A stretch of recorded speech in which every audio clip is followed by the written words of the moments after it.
So, the day of the resurrection, Mary Magdalene and the other Mary visited the tomb, descending from the earthquake, because after Jesus' death, an earthquake shook the entire world, and descending from that, an angel rolled back the stone, causing the soldiers to faint in fear. However, the angel tells the women not to fear, and instructs them to tell disciples to meet Jesus in Galilee.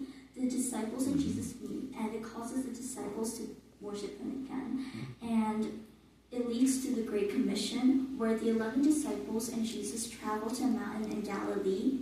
There he instructs them to make more disciples of all nations, baptize them, and teach them to obey his commands for him. In the end, Jesus still promises to be with his followers always, to the very end of the age. Amen. For me, I feel like the main themes were loyalty, betrayal, obedience, temptation, and sacrifice, rather than one simple message, because there are a lot of complex themes in this. So, for example, loyalty issues.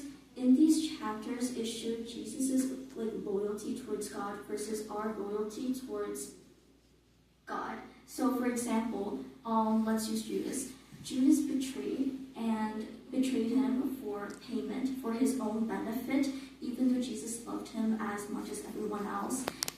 But however, Jesus, on the other hand, even on the cross, he did not come down to prove that he was the Son of God. He chose to allow others to believe that he is, rather than forcing. And I think that's really powerful. Another powerful message is temptation, because, for example, when disciples and Jesus went to the garden to pray and they fell asleep 3 separate times, it is a strong representation of our modern day-to-day lives of temptation. I feel like temptation is bad, but I feel like it's like the actions that come after. So after falling into temptation, do you make an effort to not fall into it again, or do you just not care? And I think that just made me think very hard about it.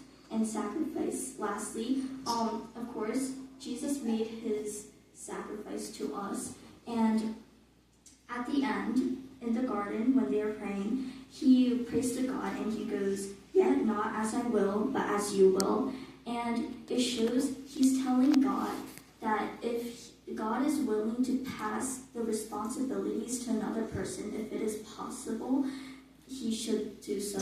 But he explains that only on God's words and not his. And it's showing that even if he doesn't want to die, just like the rest of us, and even if he doesn't want to do all these things and endure the humiliation, he's still willing to, regardless of the many consequences that came after.